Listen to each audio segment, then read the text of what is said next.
말씀은 사무엘 하 2장 전체를 배경으로 해서 본문을 좀 이해를 할게요. 방금 읽었던 이 본문만 딱 떼서 보면 이게 무슨 의미인지 잘 모르실 거예요. 그래서 2장 전체를 싹 같이 한번 보도록 하겠습니다.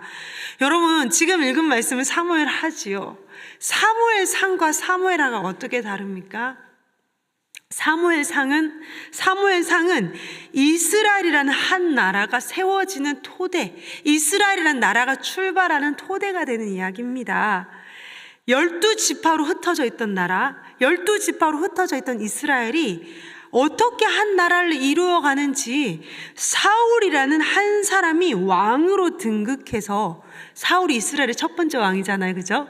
사울이라는 한 사람이 이스라엘의 왕으로 등극해서 이스라엘이라는 나라의 초석이 어떻게 세워지는 것을 보여주는 것이 사무엘상이라면, 이제 사무엘하는 한 시대가 저물어야 한 시대가 떠올라요, 그죠? 사울이라는 한 시대가 지니까 다윗이라는 한 시대가 떠오릅니다. 다윗이라는 이스라엘의 두 번째 왕을 통해 통일왕국, 12지파였던 이 통일왕국 이스라엘이 어떻게 세워지며 왕국으로 면모가 갖추어지는 이야기입니다.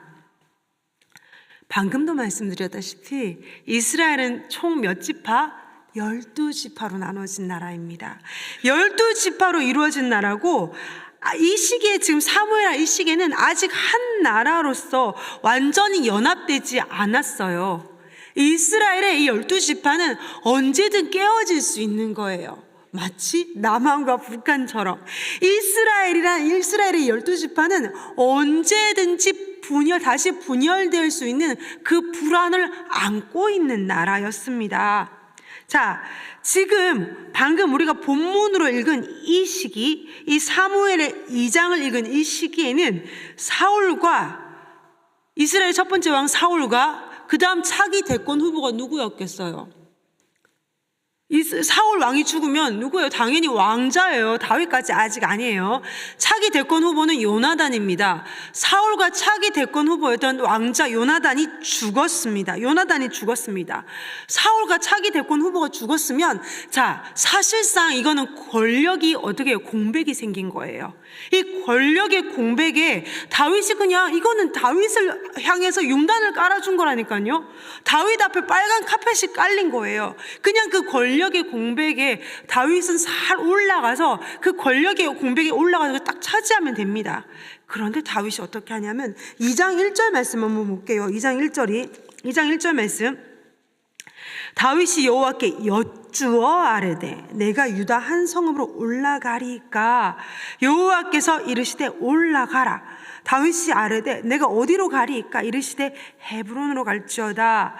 방금도 말씀드렸지만 다윗은 그냥 올라가서 그 왕권을 차지하면 되는데 다윗은 그리하지 않습니다. 다윗이 어떻게 했다고요? 하나님께 어떻게 했다고요? 여쭈어. 이 세 글자가 너무 중요하죠. 우리는 너무 당연한 건 기도 안 하죠, 그죠? 다윗 사실 기도할 필요 없어요. 그냥 올라가. 하나님이, 모든 것이 다의 말이 딱딱딱 맞아 떨어지네. 하나님이 이렇게 계획하셨다 하면서 그냥 올라가도 돼요. 근데 하나님께 여쭈어 가더라는 것이죠.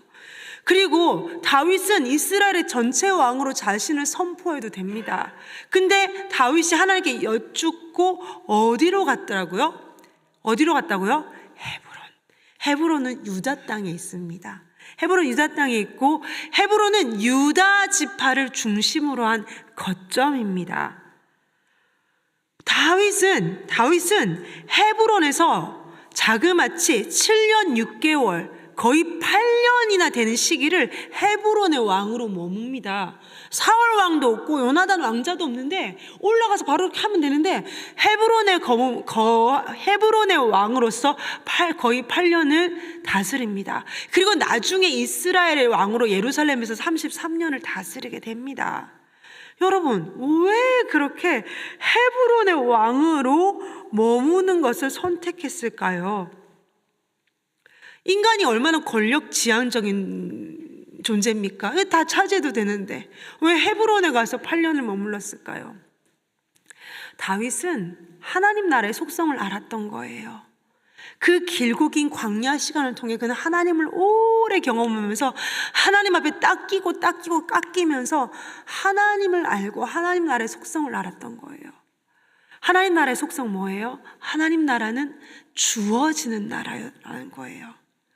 내가 뺏고 내가 다스리고 내가 찬탈하는 것이 아니라 하나님의 나라는 주어지는 나라이기에 하나님이 나에게 주실 때까지 난 헤브론에서 기다리겠다라는 것입니다. 여러분, 사울 왕이 왕으로 시작할 때와 다윗 왕이 왕으로 시작할 때는 여러분이 시작의 동기가 틀려요. 사울이 왕이 된 출발이 무엇이었습니까? 사울이 왕이 된 출발이 뭐였어요? 왕이 필요합니다. 인간의 필요에 의해서 인간이 전쟁에 나갈 때 이스라엘 백성들이 우리도 전쟁에 나갈 때 앞에 내세울 수 있는 왕이 필요합니다. 인간의 필요에 의해서 세워진 왕이 누구? 사울. 그런데 다윗은 그의 일생을 그가 왕이 되기 위해서 쫓아온 사람입니까? 아니에요. 하나님의 바람에 등이 떠밀려서 하나님의 바람에 등 떠밀려서 오다 보니 이 자리까지 오게 된 거예요. 하나님에 의해서 등 떠밀려와서 이 자리까지 온 것이지 왕이 되고자 한 사람은 아니었거든요. 그러니 그는 뭐예요? 하나님의 등 떠밀려 왔기 때문에 내가 가서 찬탈하는 것이 아니라 하나님이 나에게 주실 때까지 기다리겠다라는 것입니다. 섣불리 움직일 필요가 없어요. 서두를 필요가 없었다라는 것입니다. 하나님의 은혜로 그 나라가 내게 주어질 때까지 나는 헤브론에서 기다립니다. 여기서 머물라 그러면 끝이에요. 헤브론에서 평생 살아라. 그래도 뭐 할 말은 끝이에요. 여기까지 오게 하신 거면 너무 감사한 거예요, 그냥. 그래서 그는 헤브론에서 하나님의 뜻을 기다립니다. 하나님의 은혜는 위로부터 주어지시는 거지 내가 쟁취하는 게 아니더라는 것입니다. 자, 2장 4절에서 7절 말씀을 보면요. 본문은 저 뒤에 있는데 왜 자꾸 앞에서 머무르나. 다시 말씀드릴게요. 이거 앞에 거 모르면 본문 뒤에 의미를 몰라요. 2장 4절에서 7절 말씀까지는 길르앗 야베스 사람들이 처참하게 죽은 사울의 시체를 수습해서 장사를 치러준 이야기가 나옵니다. 길르앗 야베스 사람들이 사울의 시체, 너무 처참하게 죽은 사울의 시체를 수습해서 장례를 치러주는데, 여러분 길르앗 야베스 사람들이 왜 사울의 장례를 치러줬는지 혹시 짐작하시겠습니까? 길르앗 야베스 사람들은 사무엘상에서 사울에게 큰 은혜를 입습니다. 암몬족 속에 나하스라는 못된 인간이 와서 길르앗 야베스 사람들을 위협하면서 이렇게 말합니다. 그 길르앗 야베스 사람들 무서우니까 잘못했어요. 우리 화친 조약 맺읍시다. 곡물 바칠게요. 그러자 그 나하스가 이러죠. 니네 오른쪽 눈을 빼야지 내가 화친 조약을 맺는다. 이게 얼마나 악한 거냐면 왜 양쪽 눈이 아니고 왜 오른쪽 눈만 빼라고 그러냐면 양쪽 눈을 다 빼면 농사를 못 짓거든요. 한쪽 눈만 빼고 한쪽 눈 남은 걸로 농사를 지어서 나에게 곡물을 바치라는 거예요. 너무 악한 거죠. 그 소식을 듣고 그 이야기를 듣고 백성들이 울자 사울이 분노가 확 일어나가지고 사람들을 다 백성들을 모아다가 그 나하스를 칩니다. 그 과거의 은혜를 길르앗 야베스 사람들은 기억하고 죽은 사울의 시체를 다 수습해서 장례를 치러줍니다. 이거는 사실은 굉장히 위험한 일입니다. 길르앗 야베스 사람들의 입장에서 위험한 일입니다. 왜 위험하냐면 지금 누가 봐도 권력의 핵심은 누구예요? 이 힘은 이제 누가 지었어요? 이 왕은 죽은 왕은 죽었고 떠오르는 이것 라이징 선이 있다니까요. 그러면 지금 어떻게 해요? 다윗과 사울이 원수였다라는 건 온 이스라엘이 아는데 죽은 사울의 장례를 치러졌다라는 건 길르앗 야베스 사람들은 다윗의 눈밖에 날 수 있는 거예요. 다윗이 와가지고 너 사울의 시체를 수습해서 확 불사질러도 이건 가능한 일이에요. 길르앗 야베스 사람들은 목숨을 걸고 사울의 시체를 수습을 한 거예요. 그 길르앗 야베스 사람들에게 다윗은 어떻게 합니까?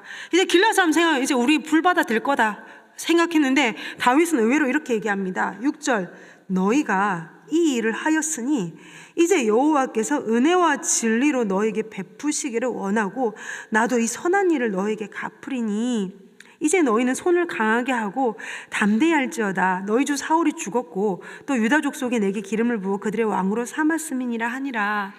다윗은 그들에게 하나님의 이름으로 그들을 축복하고 나도 너희에게 갚을게, 나도 너희에게 갚을게 라고 합니다. 여러분 지금 이 구절에서 다윗은 정치가로서의 면모를 보입니다. 무슨 말이냐면 길르앗 야베스 사람들이 이렇게 사울의 시체를 장사해준 길르앗 야베스 사람들을 선대함으로 이스라엘 전체에게 주는 메시지가 있습니다. 이건 뭐냐면 나는 다 하나로 품고 가겠다라는 것입니다.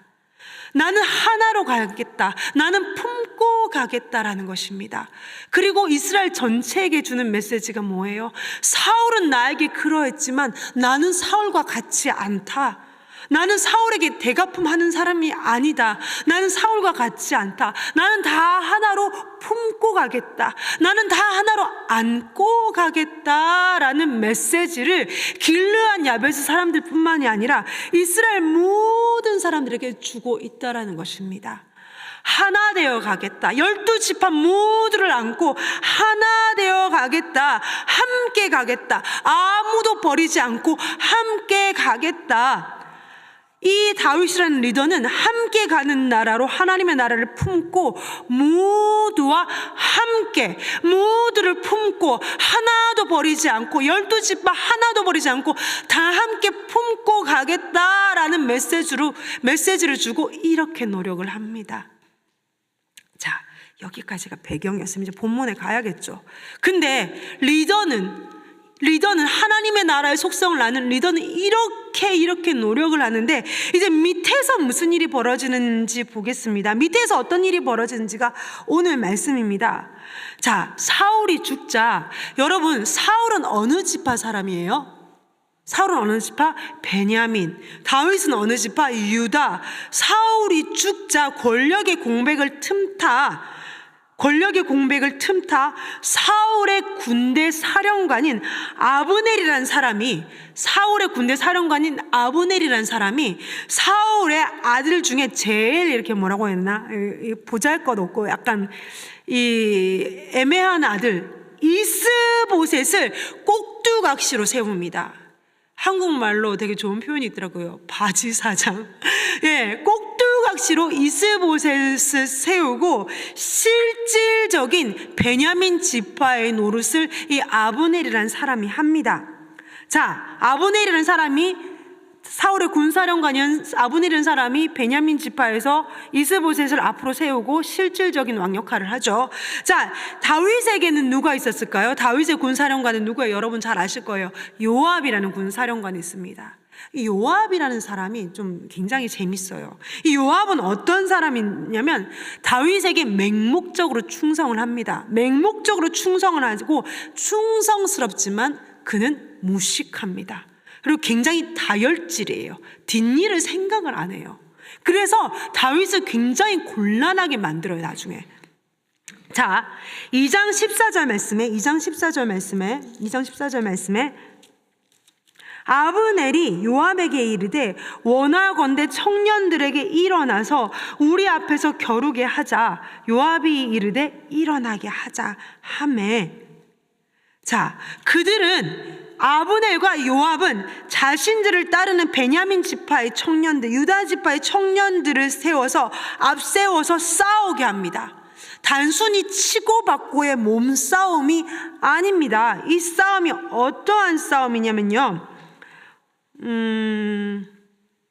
자, 16절 말씀에 각기 상대방의 머리를 잡고 칼로 상대방의 옆구리를 찌르매 일제히 쓰러진지라. 그러므로 그곳을 헬갓 핫수림이라 일컬었으며 기브온에 있더라.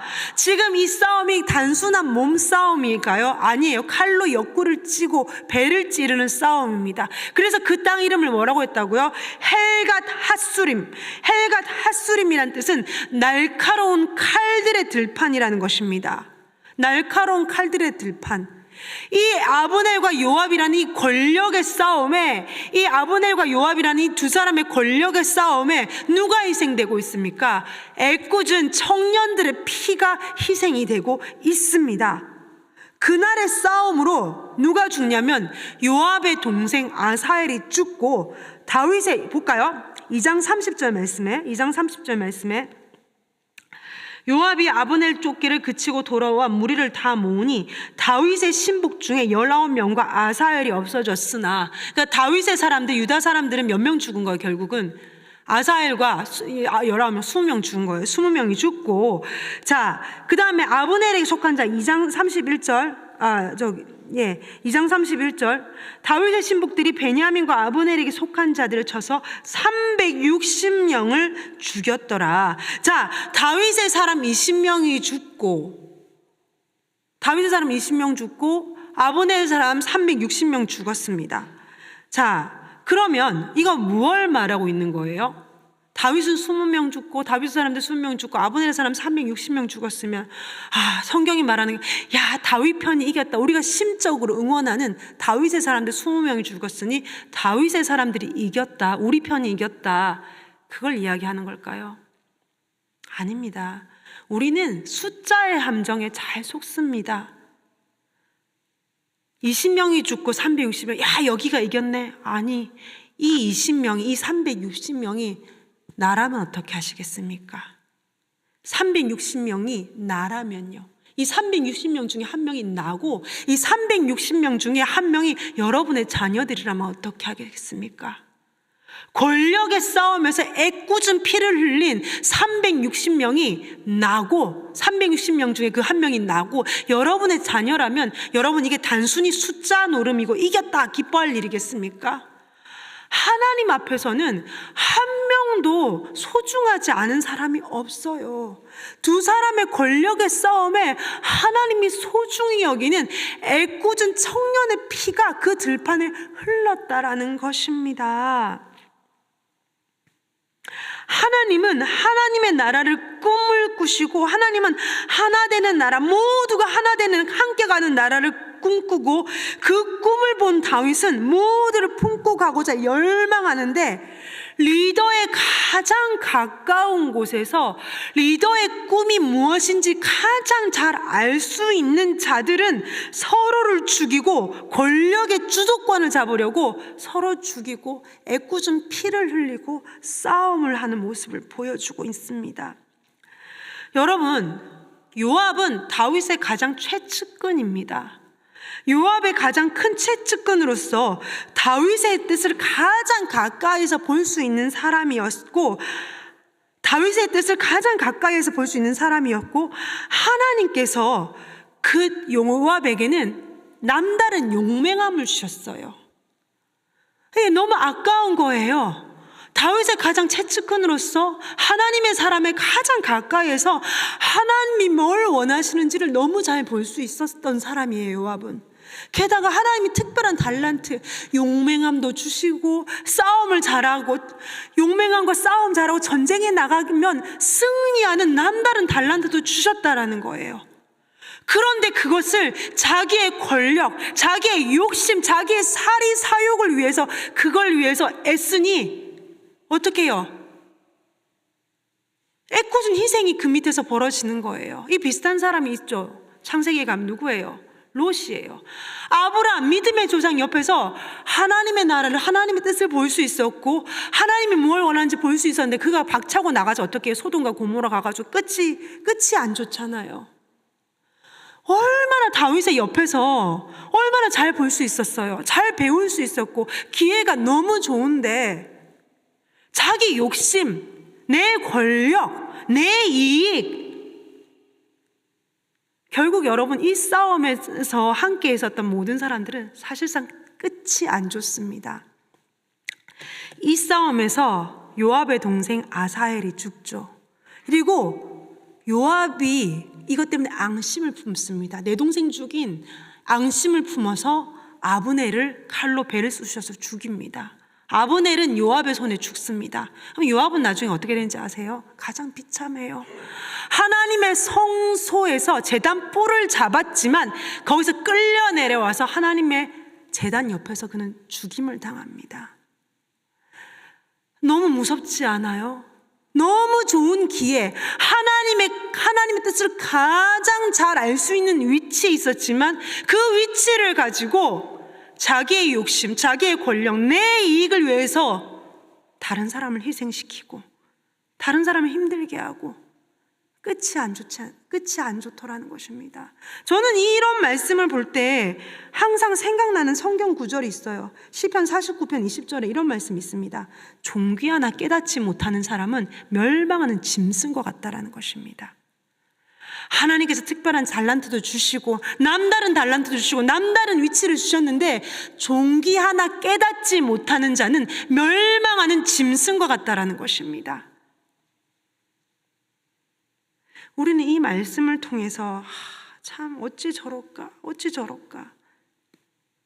이 말씀은 우리의 이야기도 하다라는 것입니다.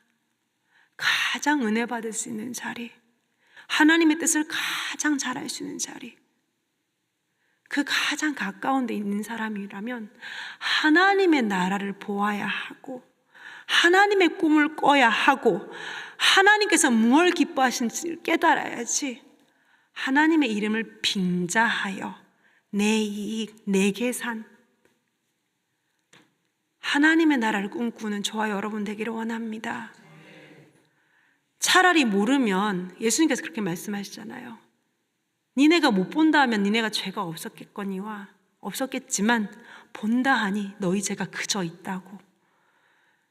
하나님 나라를 꿈꾸고 오늘 내 한 걸음이 하나님의 뜻과 맞닿는 뜻이 되기를 원합니다. 내 모든 한 걸음이, 내 호흡의 모든 숨 한 숨이 하나님의 뜻을 이루어가는데 나아가는 내 한 호흡, 내 한 걸음, 내 한 주먹이 될 수 있기를 간절히 원합니다. 함께 기도하시겠습니다.